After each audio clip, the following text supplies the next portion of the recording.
your host for today's sustainability webinar, which we bring to you in collaboration with Inenco.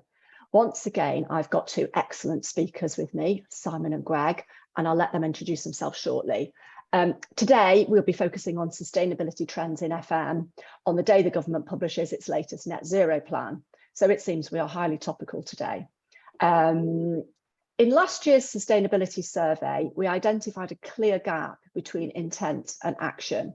In this year's survey, we've looked further into a number of areas to explore which trends are persisting and, for example, whether publicly driven announcements like today's on climate ambition are translating into concrete target setting. This time, we focused on trends in three topic areas: net zero, the circular economy, and also health and well-being. Now, the most recent IPCC report adopted during the panel's 58th session, held in Switzerland earlier this month, confirms code red for our planet. What are we doing in this area as a consequence of that? As an institute, what are we doing rather to ensure that facilities professionals can play their unique and pivotal role in delivering sustainability outcomes and impacts, bringing together the needs of landlords, of end users and the supply chain, and acting to turn promises into action? Now, when I revert to the forward of our 2021 survey we published last year, I can see that we are making progress in a number of key areas. We've updated the sustainability functional component in our professional standards framework. We're preparing to publish a toolkit with Inenco to bridge the gap in the area of holistic sustainability strategies. We're supporting research on Scope 3, industry-wide research, that is on Scope 3 emissions, which will demonstrate the impact of operations on a building's emissions. And that's important because it will in turn give a proof point for our profession's role through the life cycle emissions of the buildings that FMs like you manage. Greg is here today to share the results of the past year's surveys and the follow-up on the qualitative research we did after that. We'd love to encourage you to ask lots of questions. You can ask them anytime during the webinar and we'll pick them up in the Q&A box. If you want to remain anonymous, as usual, just put anon in front of your question. Now, to our guests, Simon Chiver and Greg Davis. They'll do a way better job of introducing themselves than I will. So Simon, if we can start with you, please. Thank you very much and welcome everybody to the webinar. My name's Simon Chiver. I work as indicated for Inenco. I am the product manager for sustainability. I have 20 years experience of working in the environment sector, of which the last 10 years have been supporting customers and clients on their carbon journey, so carbon consultancy and energy consultancy. For my sins, I'm a chartered energy manager, so that's my formal qualification and the formal part. But I've also worked very closely with facilities management teams to support them to improve the energy efficiency of their estate and the buildings in that estate, as well as worked on decarbonisation plans for specific sites and looking at reducing the carbon emissions from that estate. Thank you very much, everybody. Thanks, Simon. Greg? Hello, yes, good morning, everybody. My name's Greg Davis. I'm Director of Market Development at Health, Safety and Environment consultancy called Assurity Consulting. I'm also a long-time member of the IWFM Sustainability Special Interest Group, where one of my major parts in my role has actually been in helping facilitate the survey over the last, I'd like to say, 10, 12 years. So have picked up what I hope a relatively in-depth understanding of some of the trends, some of the challenges and some of the opportunities that we have as a profession in looking at how we manage sustainability in its broadest context. Thank you, Greg. Thank you both, and very, very warm welcome to you to our webinar today. Greg, given that kind of great history you've got with sustainability surveys for IWFM, do you want to take us through the research? Yeah, I'd love to. Okay, well, looking at the sustainability survey for 2022, I thought in terms of introduction, I'd go back and look where we were in 2020, as there has been some change there, where not only were we in what was the start of the COVID-19 pandemic, but We also, the introductory slide there, looked at this concept of this VUCA world. For those not familiar with it, it's volatile, uncertain, complex, and ambiguous. And it was something originally coined by the US military at the turn of this century, where from a volatile perspective, change was rapid and unpredictable. From the present is unclear and the future uncertain as far as uncertainty goes. Complex, are many different interconnecting factors in those, and it was ambiguous, and that's very much where we saw us being. With regards to the highlights there for flooding and major fires, you could change some of the countries in that. We are still experiencing that. Pollution, with regards to the levels of pollution we're seeing, has not gone away, but also add into this mix in the interim time, the geopolitical climate currently, our economic climate, the climate itself. I mean, adverse weather in 2019, so the year before the pandemic, in a survey conducted by the Business Continuity Institute, was accounted for $500 million, so $500 million worth of loss. And that was as much as interruption to power supplies, supply chain issues, and cyber and data breaches combined. If we wind forward to where we are now, we've all started to experience red weather warnings and what they mean. And a cheery report from the Met Office last year was indicated that as sustainability progresses, we are likely to see more of these, and they're also likely to increase in severity. I touched on energy and supply chain there. Again, with regards to energy, supply cost and security are all a factor at the moment. If we look at supply chain, everything from cars to tomatoes has been affected over the last year. And also the changes post-COVID of what is the now not so new normal. So I think we are still in very much a VUCA world. But what does that mean for FM, and what does that mean for the sustainability survey in 2022 and the findings we found? So this is our report for 2022. Our outputs have changed from initially way back in 2007. This is our 15th report, which was just a single report, to this year, where not only do we have a report that has been supported by 3 infographics, led by 2 of my colleagues on the Sustainability Special Interest Group, Toby Morgan and Anne Beavis, respectively, for carbon and net zero and circular economy, and also a workshop to look at the findings that came out of each of these 3 surveys and start to nuance them in terms of how the industry was perceiving it. So demographics and methodology is also something that's held up very well over the periods of the survey.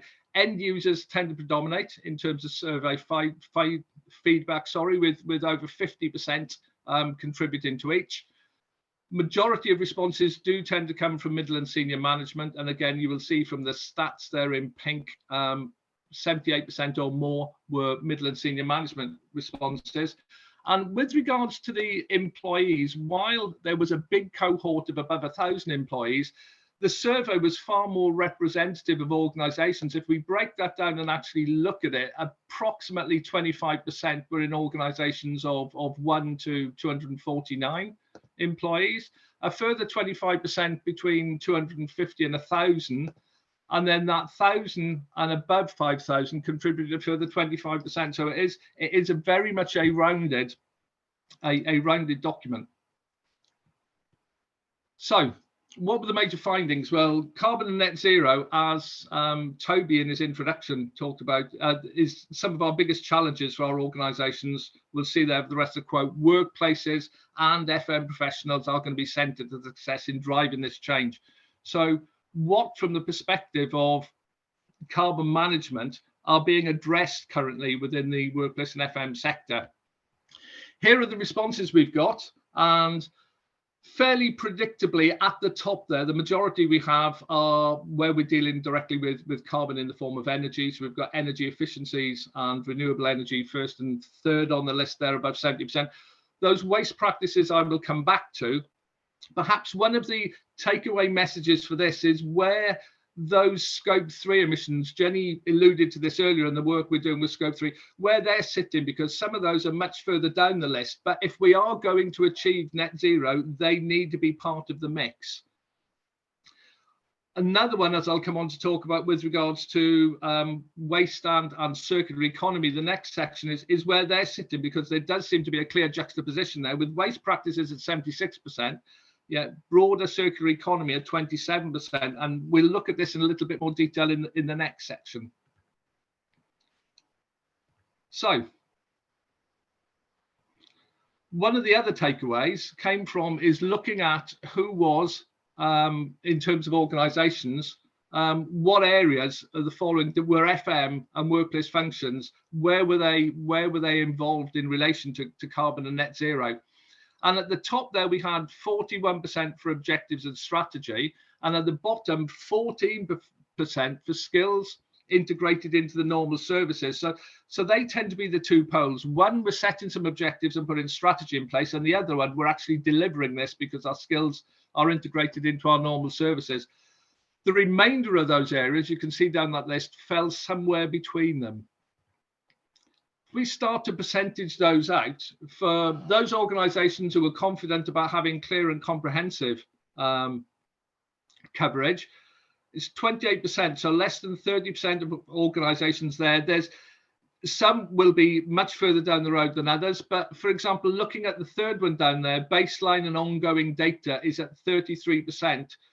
Two things struck me from this. One, the figure was 35% from the 2021 survey, but that could just be the sample cohort we had this time. But the other one is that it still hasn't really improved. And without that baseline and ongoing data, how is anything from your objectives and strategies going to be realistic as far as what the organisation needs to achieve? What also was clearly evident is that 54% of organisations or responders were actually doing something. So some of the elements were included. And then 15% were actually had none. Nothing was being looked at currently. That gap in the middle is quite telling.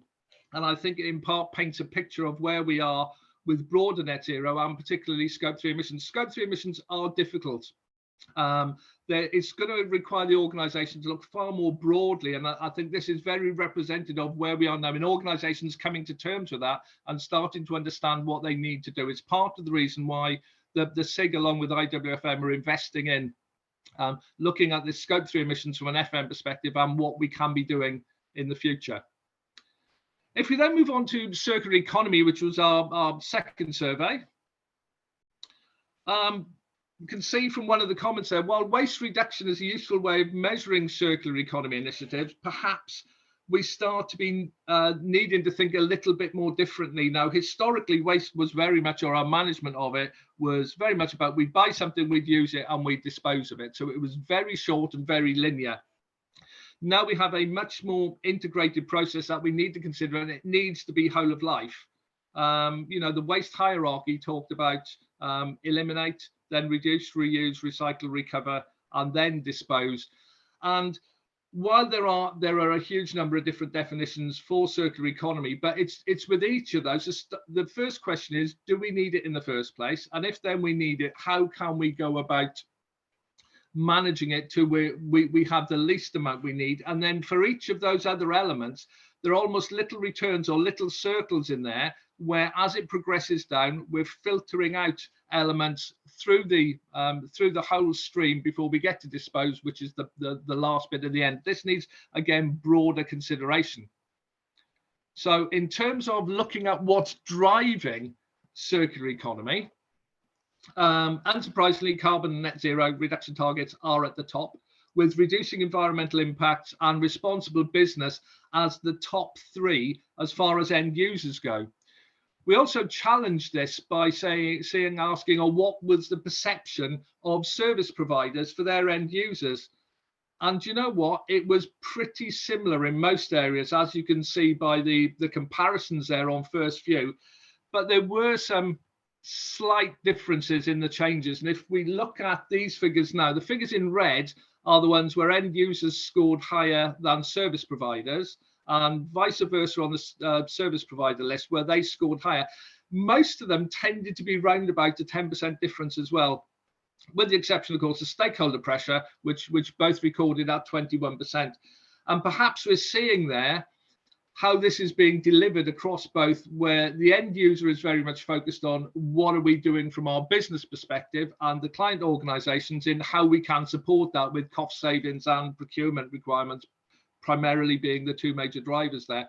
And maybe in starting to look at, we understand circular economy more, we need to bring these together so that there is common benefit to both, if we are truly going to start to manage on a circular economy basis.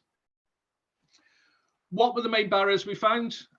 These were very consistent to similar surveys, where lack of in-house skills and knowledge, perhaps even its interpretation of what circular economy is, because it's certainly the feeling of the SIG, and it was certainly the feeling of the workshop we had, that actually organizations were doing a lot in this area, but just not recognizing it as such. And perhaps that's one of the reasons why we saw, when we looked at carbon and net zero, that disparity between the figures for waste and the figures for circular economy. So moving on to the third area, which is well-being. The pandemic has undoubtedly accelerated this. I mean, the 2016 survey flagged as measuring well-being becoming a more important part of workplace and FM. That has changed, and it's been driven by a whole host of areas, primarily, as you would expect from well-being, focused on the person. But you will see there employee attention, attraction and retention, better business, more productive staff, and from greater employee awareness. We've seen that from both the public, general public and employees, that looking at areas of well-being have become far more important. And that legislative compliance driver that used to be very, very high in assessing this has actually dropped down significantly in terms of the list of what's driving well-being. What are the barriers we are seeing? Again, these were not dissimilar to the ones we found for circular economy. Where the difference is that the percentage respondents who are seeing these as a barrier has also dropped significantly, because of the nature of how business has changed and the prominence of well-being. We've seen an awful lot of activity in this area, and as a result of that, the barriers seem to have been reduced quite significantly. So just to finish off on the well-being side, one of the other questions we asked were, what specific areas of well-being are the workplace and FM teams actively supporting in it? And you will see the list there. One of the other things that came back was the percentage stat on the right, is just under a quarter of respondents stated that well-being is not seen as a function of FM. I don't believe those two stats run together. If we look at that, certainly from a well-being perspective, while historically, I will agree, it was seen as being the agency of other departments. If we look at those areas of our work environment now, and particularly if organizations are looking to attract staff back into the office, these are going to be key to delivering that. So that 23%, I think, is actually a reducing percentage, and it'll be interesting if we ask the question this year, what it'll be next year, because I will see that reducing as FM, certainly FM and workplace, grows in looking after our employees. So to finish up with, I've left you there with a quote, which is the final paragraph of the introduction to this year's survey.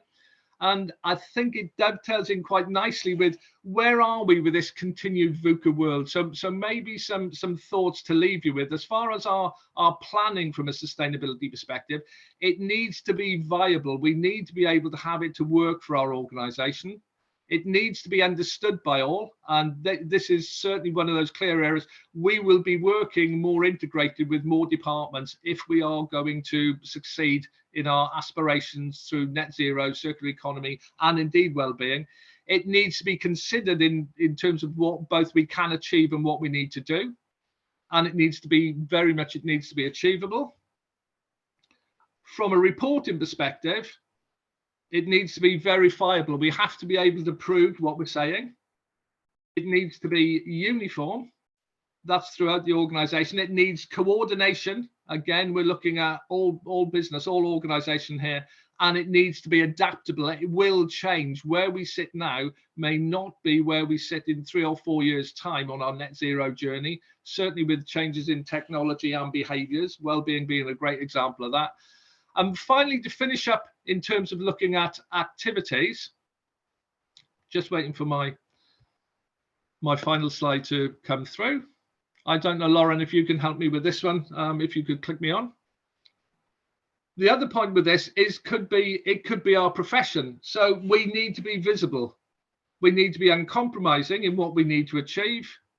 We need to be creative in the solutions we provide, which is, after all, what we do. We are a problem-solving profession, and we need to be aspirational, not just in terms of what we want to achieve, but in terms of where our industry will fit into organisations and business of the future. And I think that's enough for me, Jenny. Hopefully it's prompted a few people to give a few questions. I couldn't cover the whole survey in its entirety. It is 39 pages. Please do have a look, or if you like to consume your information in slightly smaller doses, have a look at the infographics. And the final thing I'd like to do is just thank everybody on the sustainability SIG. So Toby, Sunilan, Reid, Kim, Laura, Joe, Cam, Dane, and of course Sophie, Annie, and until recently Peter, who have all actually contributed to this, both in the past and in 2022. And it would be unfair of me not to recognise their contribution. Well, thank you so much, Greg, for that that real quite a whirlwind tour through the survey, because actually there's so much, as you were saying, there's so much to go through, and all of these areas, all of these aspects are interconnected, aren't they? But it's been really useful, I think, to delve in. So just to echo your point, I've got some questions that I'd like to run through with Simon and yourself, and I'll try and run through to follow the order that you've taken them in. So starting with carbon and net zero, moving through onto circular, and then moving through onto wellbeing. But by any means, if any of our audience have got questions, and you know, please put them in the chat, and I'll take them. I'll try and take them, and I'll try and go through for the rest of our time together. So thanks again, Greg, to you, and just to echo, thanks to the Sustainability SIG for some really excellent work on the 15th survey. So just beginning with carbon and net zero, it is a bit concerning, isn't it, to see that workplace and facilities professionals might not be really clear on the detail of their organisation's net zero targets, and that there's this kind of mismatch, I guess, really, where you've had a real slew of ambitious target sharing that's gone on as organisations have you know, wanted to grind into action on this. Is it communication issues? Is there a disconnect between the setting of targets and the delivery on the ground? Simon, I'd like to come to you first on this. This is, you know, this is a significant barrier, isn't it? And there's a beautiful quote from you in the survey, which I won't preempt, but I guess it may be where you want to go on this. What give us your take? I mean, first of all, yes, it is concerning, as it actually suggests that the targets are being potentially set from the top down, and that those ambitious targets, as you put it, aren't potentially, and the challenges to achieving those aren't potentially being considered at the lower levels within an organisation in terms of the facilities management level in this particular instance. And also, as part of that, I don't necessarily think the cost of the investment required to get to net zero is being considered. If the FM community don't understand the net zero targets and the granularity of that data behind it, then how are the costs of achieving net zero going to be understood? So it suggests also that there hasn't been any consultation on the targets. And that's not happening across an organisation, because ultimately it's the data that comes out of the buildings and facilities that underpins a lot of the emissions that are actually being shared with the senior manager who are potentially making those decisions on the targets. So carbon emissions need to be reported at granular level, and the solutions need to be discussed at a lower level within the organisation. Those are individuals that are actually working on the technologies that are actually utilising the energy. You talked about sort of some of the barriers. You talked about significant barriers towards achieving the outcomes and actually achieving net zero. I mean, because one of those barriers is communication and that level of detail. a facilities management team need to understand their role and responsibilities with regard to net zero and achieving the target, and that needs to be communicated to them. Part of that is also about understanding the data at an estate level and also at a building level, and what that data means for the decarbonisation target. How does the individual buildings you're working on interact with that high level of target? Again, we touched on this in the survey, knowledge. The one I come across a lot is the knowledge and the barriers around the technology. Some of the technologies, such as heat pumps, they are in the public domain, but there's a lot of talk and a lot of criticism about them. And where do you go for good, solid information about the performance of these technologies? So that's a bit of a consensus that I've come across, is the uncertainty around technology. Greg, do you have a viewpoint? Yeah, I would agree with that, and I think the other one, as we will see with circular economy as well, is understanding. Is very much go back and look at that graph as to where people were on their net zero journey and what they're implementing. I still don't think we fundamentally understand the extent of what Scope 3 emissions are going to look like for most organizations, and it could be, as you highlighted, that senior management, the directors are looking at Scope 1 and Scope 2 and thinking, well, we can do something about this, and actually not thinking about the huge amount. I mean, anywhere between, if you look at stats, anywhere between 60 and 90% people are saying are actually Scope 3 emissions. Yeah. And until we are clear on what they are and how we measure them, and we're not just talking about commuting here, we're talking about supply chain as well, we're going to be in this position where, what do we do? Because is what we do right? Is it going to change? And I think for both of those, we're not going to know for a while. But inactivity, we can't afford to, as Jenny highlighted in the start. We're on a red alert for the planet at the moment. We need to be pushing the boat out and starting to do something and refining that as we go through the process and technology comes on board and new practices come on board, in terms of reducing what we have from a carbon perspective. Yeah, I mean, I can't agree more in terms of that Scope 3. I mean, just to place it in context, Scope 3 are other organisations, Scope 1 and Scope 2, so you'd hope they'd be considering it, but it's where an organisation has that influence.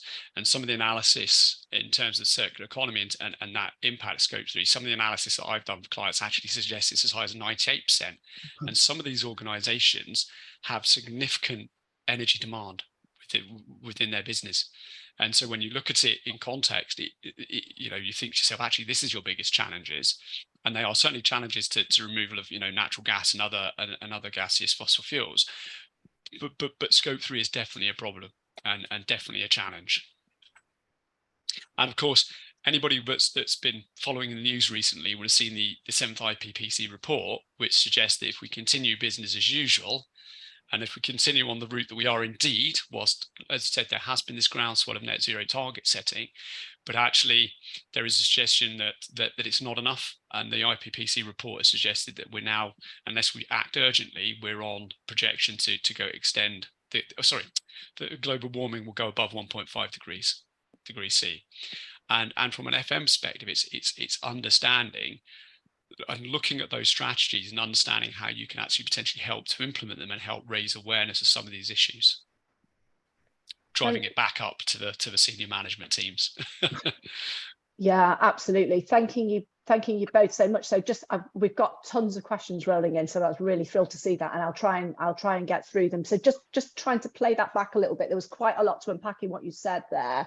So this granularity of targets, what you seem to be saying, Simon, if I've understood you correctly, is that actually you can set a target at the top level, but actually the target also needs to be dependent. A real meaningful target needs to be dependent on information that's coming from, as it were, the bottom up. It's coming from the ground up. So there's a real granularity that's needed there. Communication is really, really important. And I suppose really what we're saying is FMs have got real agency in this, and it's about using the data and using the information that they're seeing and touching that can support this, understanding that on a really granular level, and really having knowledge and understanding of technologies, where to go for good data, and not forgetting the importance of scope 3. And hopefully I can segue really nicely into a couple of questions that are coming through here. So in terms of, somebody said, in terms of recording carbon usage, do we know of any tools or any ways to support record keeping? How to go about doing that? Sorry, Greg. So yes, sorry.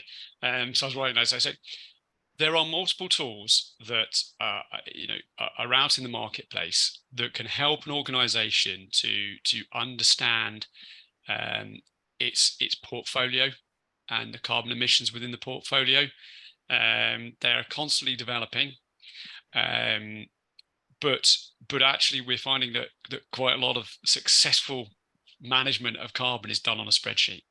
If you think about electricity, there's a conversion factor for that. If you think about gas, there's a conversion factor for that.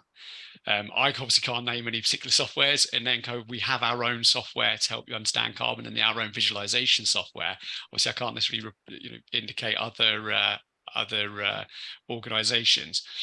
And what we tend to do is we tend to focus on the energy behind the carbon in the first instance. We find that facilities management, whilst it's useful to have that overarching capture of carbon on a monthly basis and understand how to prioritize your estate looking at carbon, energy is also a predominant driver for that. So when you look at software, you need to be considering gas, electricity, and carbon, monitoring gas and electricity KPIs, and understanding how they impact on the carbon emissions of the estate as a whole. So when you look at a portfolio approach versus a building approach, you want one figure to give you on the portfolio, and then a breakdown of analysis underneath that for the individual estate and understand where the carbon is. And then you use that to set priorities. But obviously there is software out there. I can't obviously name any because I'll be looking at competitors, but we certainly have carbon visualization that we can deploy for estates.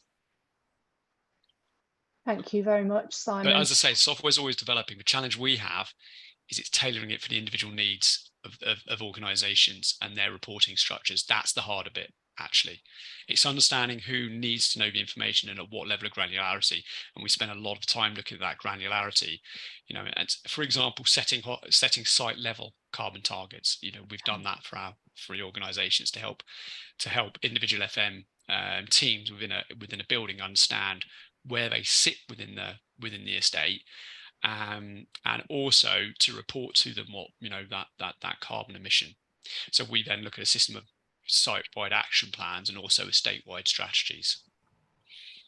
Hopefully that's answered the question. Like I said, I can't necessarily recommend any because of obviously that would be a conflict of my interest. Greg, do you have a viewpoint? Yeah, no, it's the same. There are a number of tools out there. The only other thing I'm going to do unashamedly is plug the work being done by the SIG on the scope 3 emissions. Absolutely. Possibly a slight concern is that for some organisations they're struggling with scope 1 and 2, and I think if what you need to do, or if there's one takeaway from this, is actually if you haven't, start gathering your data now. Look at what you need to look at what you have currently, because then you can start making decisions on what you need or how you can start quantifying that a little bit better for where you need to go. It's gonna take time. We're looking at 2050 for a reason, in that this isn't going to happen overnight. And bearing in mind as well that I think it's 60% of the buildings we have here today will still be around in 2050. There is going to be a lot, and there is going to be a lot and different that we're going to need to do if we're going to achieve our targets. Yeah, I mean, Greg raises a really important point of time, and one of the ways to look at how much time you have, obviously, is not necessarily to think about the target of 2050, but actually to think about the life cycle of the building within the estate, and to do that top level analysis on the portfolio that suggests what is the age of the building, what is the lease renewals, what is the date of that renewal, what is the date that building may become redundant, but also the equipment within that date. So what a lot of FMs can do to support the achievement of net zero is simply understand what the asset list is telling you, which is at what point is my gas boiler going to become reach its life cycle the end of its life cycle, and what do I need to do to replace that gas boiler? So if I'm sitting here in 2023 and I've got a gas boiler with a lifespan of another 10 years because it's been installed a couple of years ago, yes, I can keep it limping beyond 2033. But what I need to be doing is thinking, well, at that point, how much is the cost to replace it, and should I be replacing it with a low carbon technology? How does that sit within net zero targets of our organization? And if your organization is looking at net zero at 2030, then the life cycle of that piece of equipment isn't going to allow that level of analysis. So the investment is going to be needed before the end of the life cycle of that particular piece of equipment. If it's 2040, you still have 7 years. So that's when we're talking about the individual building against the portfolio approach against individual building, and how to build out those structures. A lot of it is that top level surveying, top level understanding. The asset lists are so important in this, and also driving down the energy consumption of the building so you can get to the lowest point of heat demand before you switch to low carbon. So timescales are important. 2050 does seem like a long way away, but actually in the life cycle of a piece of equipment, that's 3 life cycles to 2050, and you need to be thinking about the investment at some point within that technology's life cycle. Thank you both so much. I'm rifling through the questions that are really pouring in here and just trying to link the questions to the conversation that you're having here really helpfully. And I'm just wondering whether or not there's a few that are specifically focusing on technologies. I thought it was quite interesting, Greg, in terms of you talked about 2 approaches to carbon management were least likely to have been implemented in the service or to be in progress. The circular economy, which we can come to touch on, I think 27%, and decarbonising heat. And Simon, you've just talked us through some of the challenges with that. I just wondered, first of all, why you think that is, and then there's a follow-up question that we've been asked about heat pumps and retrofitting into buildings that can't really function with a heat pump because the work required to do that and the savings don't really equate. Can you just talk a little bit about the challenges of introducing these technologies, and why you think that is? And what advice would you give to organisations that are kind of wanting to get on that journey and not quite on it yet? I think in answer, I'm going to leave the decarbonising and heat pumps to Simon. I will certainly defer there. With regards to the broader elements, and particularly the circular economy one that mentioned there, I think it's understanding. I think different organisations have a different view on what circular economy looks like, and I think it's because it's not clear. There are those in general, people boil down into 1 or 3 groups. There are those that do understand it and are on their journey. There are those that are getting to grips with it and starting to look at the extent of where it is in the organisation, and there are those who are not recognizing it, perhaps doing a lot of it anyway. And again, as I mentioned in the presentation, it's where we see that huge ambiguity between a high percentage, 70+% looking at waste, but only 27% looking at circular economy. I think is broadening that back out. But part of it is the same argument as we're having with Scope 3 emissions, is looking beyond the immediate and starting to look at the consequences of the consequences. And therefore, how does that start to inform our decisions? If that makes sense. Thanks, Greg. Simon, do you want to comment on technologies? Yeah, so in terms of people assessing the decarbonisation of heat as not necessarily a priority area, one of the consensuses that I come across is that I'm not going to take action now because there'll be a new technology which will replace the existing technologies which aren't necessarily quite up to providing heat at the temperatures that we need heat at, plus 60, in an efficient manner. What I'd say to that one is that how much do we think technology is going to move forward within the next 5 to 10 years, whilst assessing when you need to replace the piece of equipment that you're using already, in terms of you've got a life cycle of maybe 10 years or 5 years left on your gas boiler, and you need to make a decision on whether to choose it. I don't personally think that technology is going to advance that far.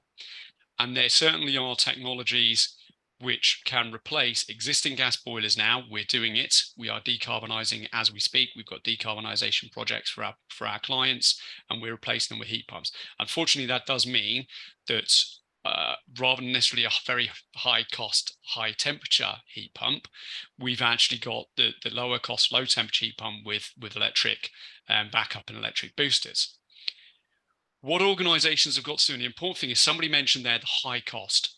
So somebody said, yeah, that's the second barrier. Of course, it's a high cost of implementation, whether it be a heat pump with a booster or just a high temperature heat pump. The important thing, the person who raised that question, is understanding those costs and tracking those costs and evaluating them and presenting them to the senior management as the technology stands.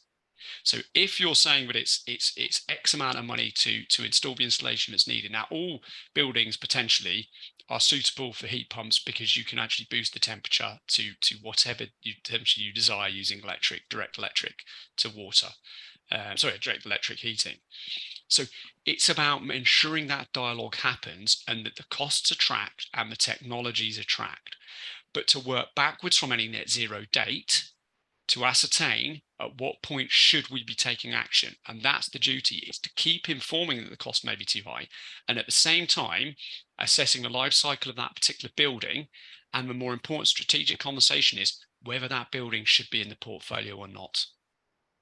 So that is a really important aspect for whether, for buildings and the length of their leases, and the strategic conversations about whether it is worthwhile upgrading a particular building and inferring those costs, or whether it's worthwhile moving essentially to a different building. Now, I have clients who are making those decisions. Now, most of these are tenanted clients. So essentially they subcontract facility services, but they're actually moving out of buildings now to ones of to a more higher specification to achieve their net zero targets. So this conversation needs to be had about whether assets are going to be stranded and whether buildings are actually worthwhile keeping with the portfolio in the long term and the cost of doing so against the age of that building in its life cycle. So just knowing how much it's going to cost is really important, and then looking at obviously the entire portfolio in that process and raising awareness with the finance team. This is what's potentially going to be needed, and the senior management. Does that answer the question? I've tried to write it down because there's a couple of questions in there. Thank you so much, Simon. And actually, it leans in a little bit. I'm sure our audience can come back if they've got supplementaries on that. And please do not to give Simon too much challenge in a live webinar. But it leans in a little bit to a question that Phil, what you were saying leans in those considerations a little bit to a question that Phil Evans has asked, which is, in an older building, large office space with the new hybrid ways of working and the way that we're all working differently now, a reduced level of occupancy, he's just kind of wondering out loud, really, are others experiencing a reluctance, I'm guessing, on the part of their organisations to invest in net zero if the cost in that sense outweighs the value of the property? And I guess that speaks a little bit, Simon, to what you were just saying there. Yeah, that's strategic considerations. Yeah. About strategic considerations. What's the portfolio before you think about going down a route on an individual asset level, building level? What's your overarching strategy in terms of how your organisation is, where your lease events are, all of those considerations? Yeah, I mean, Phil raises a great point. I mean, when you come all the way back up to the top of strategy, it's risk, isn't it? And what the organisation and Phil's correctly identify this, what we have a duty to help senior management team understand is a risk of any one particular building. So if we understand the costs that's potentially associated with this, don't necessarily have to do complete detailed feasibility studies, but if we understand the potential cost, we understand the potential risk, and that risk management is immature. So in terms of, it's mature in terms of a property sense, but it's not mature necessarily in terms of the impacts of climate change over time. So we may see increasing shifts to hybrid working. We may see that, eventually the end of a traditional office. So there are some serious considerations. And I think this has already started to see a shift in the way that property and estate organisations manage their portfolio. And I think we've seen potentially a shift towards repurposing office buildings for that very reason. The challenge they've got is that whether it's repurposed as an office building or whether it's repurposed as domestic dwellings, it still needs to consider a low carbon technology. And unless there is a decentralized heating system that's being considered for any one local area, it's still going to be an issue for that particular asset. But understanding the cost and understanding that challenge and raising that awareness within the senior board and senior strategic conversations is really important. So Phil, that's absolutely a conversation any business needs to have.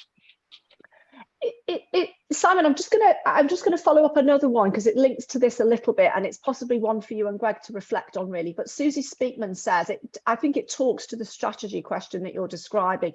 Susie Speakman says, and it's also part of this communication piece, what do you see as the challenges, or do you see the challenges with business full engagement against simply, for example, carbon offsetting, or you know, kind of just thinking about this differently? What's your thoughts on that for Susie? Yeah.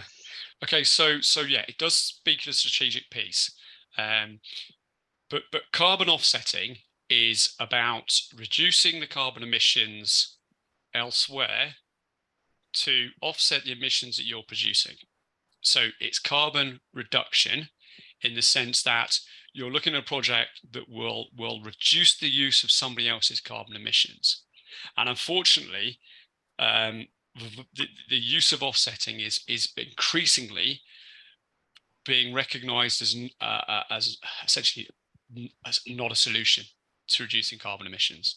Offsetting is, you know, we're talking about residual emissions here, really. You know, you shouldn't necessarily be offsetting all your carbon emissions from gas, for example, because you're still emitting it, you're just removing it elsewhere.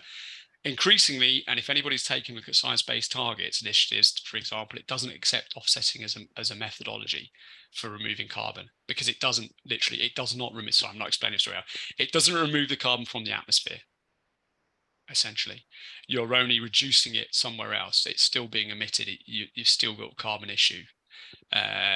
What you need to do is bring the carbon down, and or then find a way of sequencing the carbon. So if anybody's looked at the carbon science-based target initiative, offsetting is not a strategy for net zero. And so that in itself, if you're saying to an organization you need to keep with your emissions to within the 1.5 degree limit, we're having to say increasingly offsetting is not a methodology of doing that. It is still useful because it helps to develop projects that are reducing carbon elsewhere. But actually in the long term, we're talking more about carbon capture and storage. And these other initiatives that will actually take carbon out of the air, jurisdictional certificates and things like this. So it's really important that people don't consider offsetting as a solution to net zero in the longer term. That is quite an interesting one, because there are numbers of organisations now, if you're looking at what their strategy is, they say we believe we can get up to 80-85% of our emissions, and what we're going to do is we're going to offset the rest. As you say, I think it's going to be interesting to see how carbon capture and storage as one mechanism starts to fit into that blend as well. Yeah, that's right.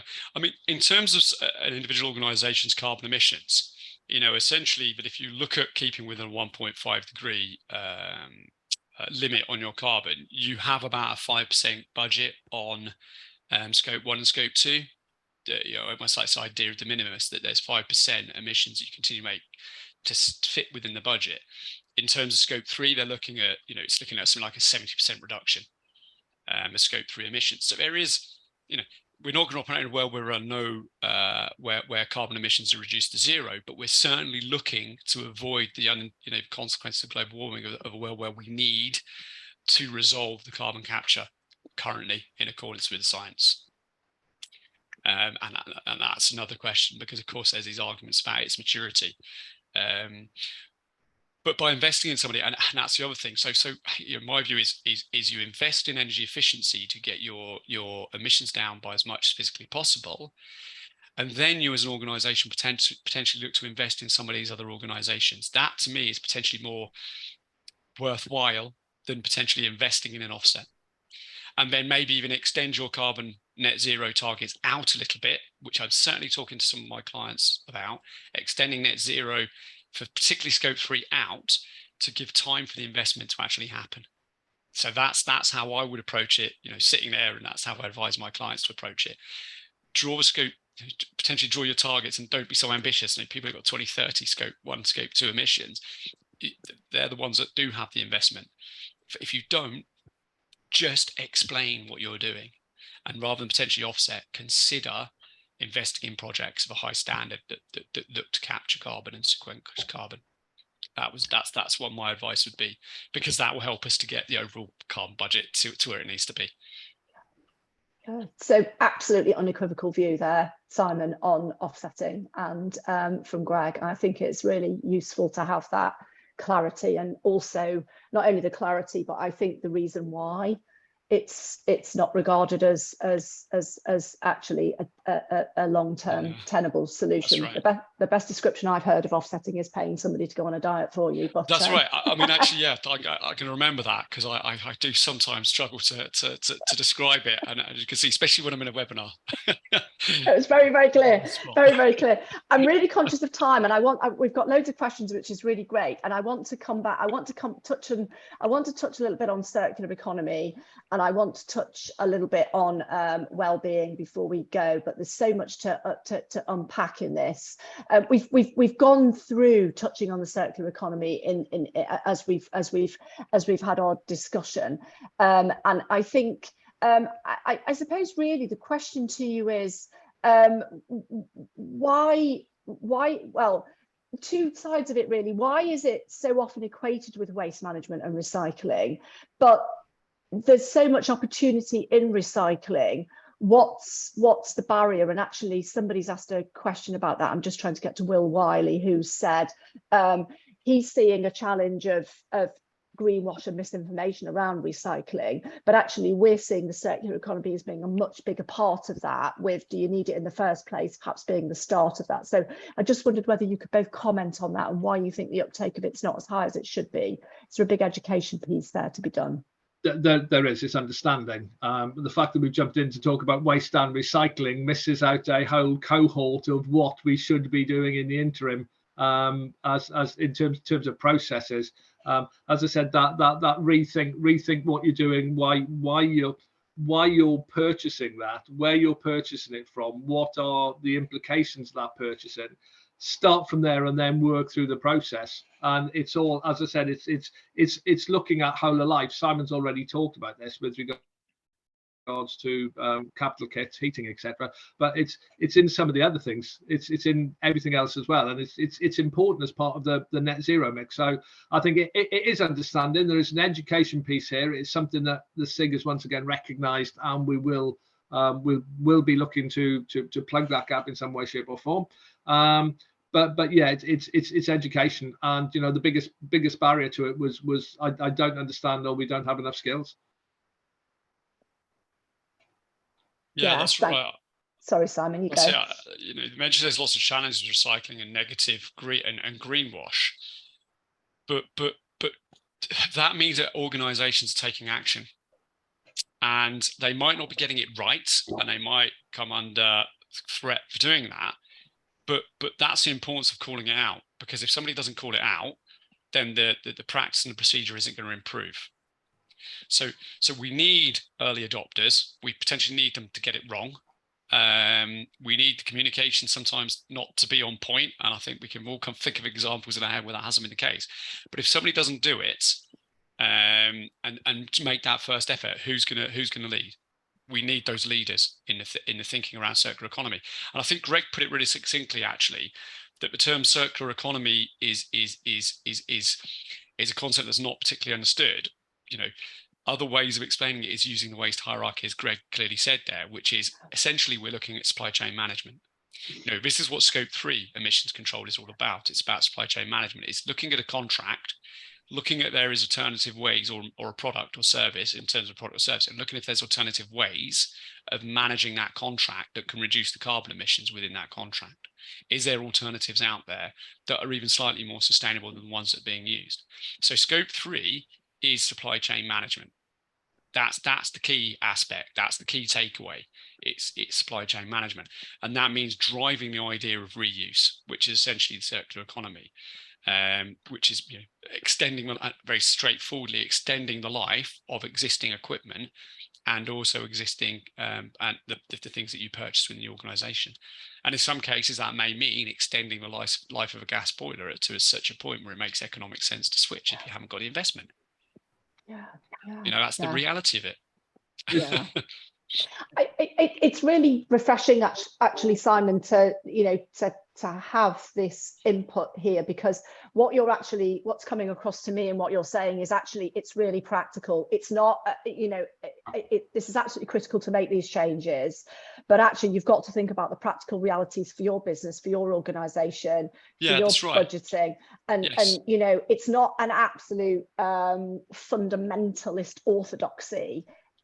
It's a direction, and then it's what is practical and what is effective and what is holistic in your organization. Is that a right understanding? Right. Yeah, that's right. But it's everybody's duty to understand what is practical and what's holistic, and set a target. So whilst it is about what's being practical, there is still the reality that 2050 is the point that we need to make this country net zero, but it's having sensible objectives against that target that are cost effective and practical to achieve. And that comes down to the strategy of the business and the organization. What is the strategic imperative of the organization, and who are your stakeholders? Yeah. And I think actually in summing up as you've done there, you've actually answered Gavin McCarthy's question. I think, Gavin, not to preempt you, because Gavin says, really, have we got an FM cultural issue, or have we got an issue of understanding across organizations? And I think you're saying it's both. It is, yeah. And I think one of the other things, just going back onto the point about greenwashing and more recently, as it's been termed, green hashing, where organisations not setting targets, which is, I find it's quite a negative thing, because we want organisations to be ambitious and we want them to set ambitious targets. But if every time you set an ambitious target and you don't achieve it, somebody calls you out on it, then where are we going to get the progress? Where are we going to get those pioneers? That's right. Yeah, it needs to be called out. So somebody does need to stick their head above the parapet, and this isn't an excuse not to take action. As you said, you need the ambition, but there needs to be the consideration of that investment. For some organizations, it's a consideration of whether you're going to have a business in the next 5 years. Well, what is realistic within that 5-year strategy? Is the risk of climate change going to affect you? Is consumer choice going to affect your business? Are you actually doing things already that aren't banded net zero, but are considered supply chain management and really good? And if so, how can you build that into a net zero proposition? As I see a lot of organizations have sustainability strategies without a target. So yeah, it's quite a challenge. Yeah. How to be ambitious, but also to do that within the limitations of an organization's investment power. And hopefully that's where government will start to evolve their considerations. Announcing tax breaks for new technologies will certainly help, which was in the last budget. Sorry, Greg. No, completely agree. The only other thing I was reflecting on in terms of needing to take action and do something is the messaging out to COP and how that's changed just over the last 2 years with regards to the survey, where you go back and look, and it was very much a mitigation focused narrative. And COP27, if you look at the major outcomes, it's now talking about adaptations. It's recognizing things are going to change. We're seeing it with just weather as one example, where people are going to need to adapt to what will be a changed environment. We will see more red weather events, we will have more disruption, and it's how we negotiate and manage that in the context of also trying to help stop it getting worse. Yes, that's right. Yeah, absolutely. I mean, adaptation was talked about 20 years ago. So I as you can probably tell from my accent, I'm from the east of England, and we're certainly talking about adaptation then, because most of the east of England's below sea level. But it was lost for a number of years. And of course, the impacts on the supply chain from the Ukraine war and COVID had actually, and also the pressure placed on media has actually, by organisations, has actually meant that it's coming back to the fore now. And of course, supported by the IPP6 and IPP7th report that says it is imperative we act. And that's the importance, as you said, set those targets, but maintain a realism behind them and an understanding of how much it costs to get there, and use your FM teams to do it. They're the ones who know the costs. I think perhaps, and also looking at it a slightly different way, and maybe from an opportunity and a success perspective, look what's happened to wellbeing. In terms of what's being delivered now. Okay, what promoted that and promoted it to happen so quickly? It's for all the wrong reasons. But if you look at the outcomes now in terms of how organisations are looking at and what's motivating them to improve what they're doing, we went from 2016 to say how do we measure it, to now in 2022, where 90% plus of organisations, responders to the survey, are actually saying, yeah, we've got measures in place, we understand what we're doing, and we're starting it. Good God, we're talking to HR and we're talking to IT in terms of how we deliver them. I think that's a really great point. And in our final closing moments, I just want to, I'm glad for that segue, Greg. That was a beautiful segue to wellbeing, because I wanted just to touch on that very finally.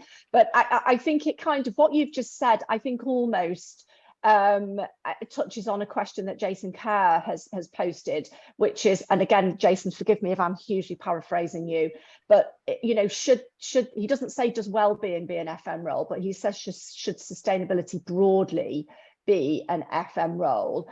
And I think we are seeing that actually increasingly it is, because of the interconnectedness of these issues. But I won't preempt you in the final minute if either of you wanted to comment on that. Yeah, I'm happy to. I think it's a fait accompli. There's too much of business operations that go through or touch FM in some way, shape, or form. So it's inevitable.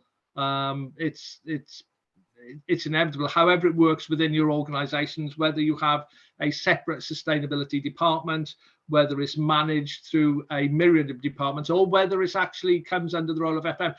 FM will touch on it, and it's whether we like it or not. It's part of what our profession. Well, it's a massive opportunity our profession has, I believe. Yeah, I absolutely agree. It's a big opportunity, and FM touches on all those practical aspects of how a building operates. And what we're looking to do is reduce the energy consumption of carbon-nosed buildings. You guys know how those buildings work, how they tick, and all the equipment that's inside them. So yeah, I couldn't agree more, Greg. Oh, well, we're going to have to wrap it up there. That I've never known an hour to go so quickly. That has really flown by. And thank you so much to all of our question askers who kept me very, very busy trying to flick between my questions and yours. I'm sorry if we didn't get to your question. There were some really, really good ones in there. Hydrogen came up, greenwashing came up, sustainability broadly came up. So thank you so much for your engagement on that. And of course, thank you to you, Simon, and to Greg for really, we could go for another hour really for helping us to explore this subject. We've published a summary report today. You can find it on our website. I think somebody has asked that already. Please also look, and Reed Cunningham asked a question, which I think was a bit loaded, Reed, but I really loved it, whether or not we thought IWFM should be producing more guidance on low carbon, on net zero and sustainability. So answers to us on a postcard, thoughts for that, please. And thank you for the question, Reed. We are preparing to publish a toolkit. Again, we're doing it jointly with Enenco on sustainability, practical advice and guidance, launching shortly, so look out for that. Thank you to our excellent tech team, Annie and Lauren, who've supported us today. We have got the recording even available for anyone who'd like to listen again or share with a friend. And really, really, really 2 seconds for anyone who can hold on. We've got some notices that we just wanted to put in front of you before we go. I don't know if we can launch the slide. Oh, there's the CPD number, Lauren. Thank you. That's very important for anybody who wants that. That is, let me just read it, 3602962 if you want a CPD number for today's event. And some really, really quick notices, Lauren, if you can, for us. We are launching imminently imminently a new training course on the Building Safety Act 2022. Loyal listeners will know that we have had a number of webinars, really successful webinars on the subject of building safety, and we've got a course delivered by Anthony Taylor, no less, who has appeared on this subject with Sophie, talking about building safety. So more info and dates on the website for that, launching imminently. I expect that will book up really quickly.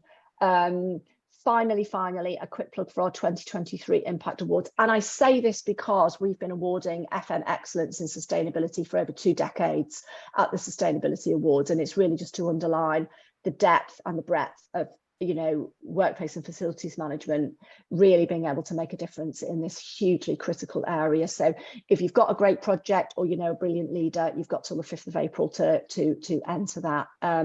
We'll be back soon. In fact, I think our next webinar up in a couple of weeks is about Scope 3. So highly topical, highly relevant. You'll see details of that on our website. In the meantime, you can delve into our back catalogue of 88 episodes it is now to play back. Thanks again, Simon. Thanks again, Greg. Thanks again to you, our audience, and thanks again to our questions. Have a really great week, and we'll see you soon. Thank you. Take care. Bye-bye. Thanks, Jenny. Thanks all. Thanks, Jenny. Bye-bye. Bye.